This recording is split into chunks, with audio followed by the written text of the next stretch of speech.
Hi guys, it's Sage the Minds here. Welcome to the fourth episode of Advice from an Endearing Empath. As you can see, I'm in my beautiful backyard. If you see me squirming, we have two chipmunks that love our backyard. We call them Elvin and Theodore, and they don't go away, and they're just chasing each other right now. And I know they're not worried about me, but it's a little, it's a little frightening. But honestly, I would prefer chipmunks over mice. I don't like rodents. Are chipmunks considered rodents? I'm getting like summer vibes right now. But welcome to episode 4. Okay, the first question. Someone asked, what's your favorite form of self care? Definitely exercising. It's crazy because a couple years ago, I would have never thought I would become like a freaking fitness rat or whatever they call it, but I love working out. Like, I really don't feel like myself if I don't work out.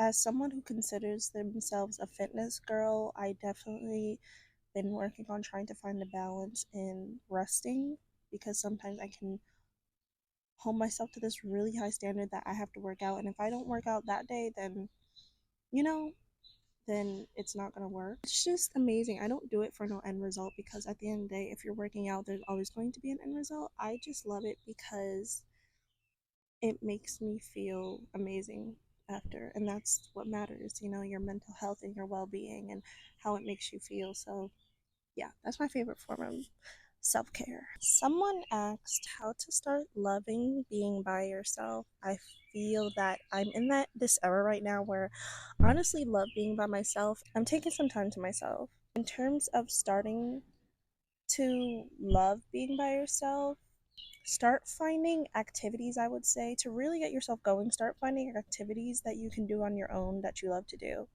Start embodying some self-care. Once you start taking care of yourself, you start to learn many different things about yourself. Self-care is taking care of yourself mentally, spiritually, emotionally, and physically. The only way to start loving being by yourself is to start being by yourself, engaging in activities that you love doing. So when you're by yourself, you associate being by yourself with things you love to do, if that makes sense. Along with community, isolation, and I think the word isolation has such a negative connotation because it doesn't mean you're lonely. You just are spending some time to yourself. The sun's coming out.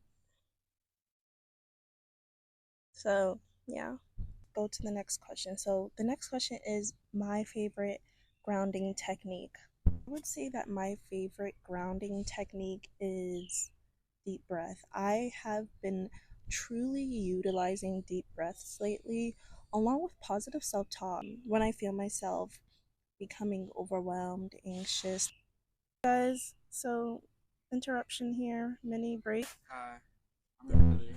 My little brother. Sorry for that rude interruption.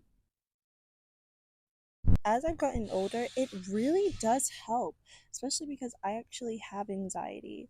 Guys, next question.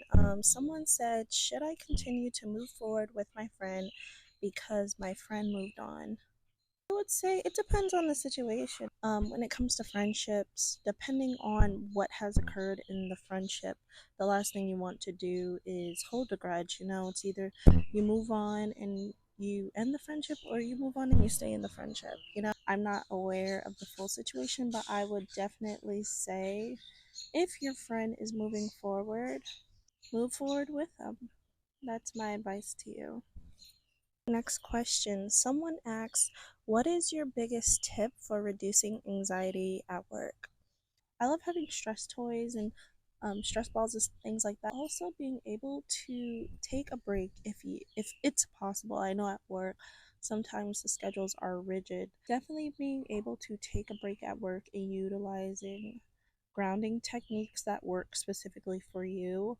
Having a good morning really makes the day a good day.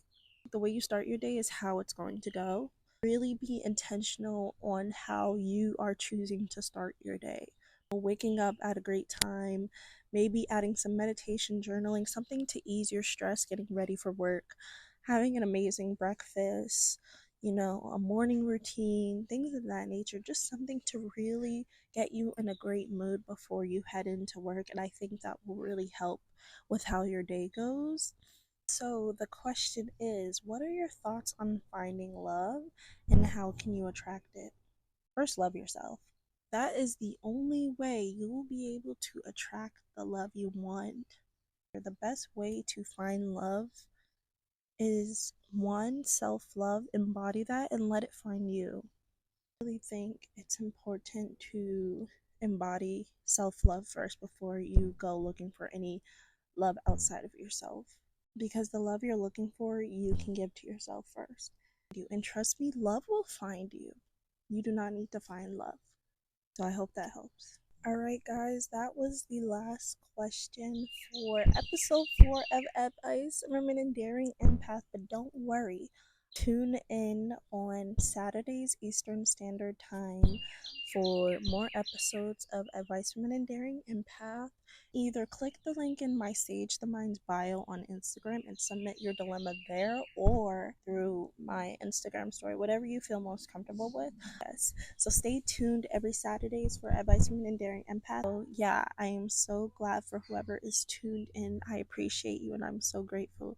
Thank you so much. Bye.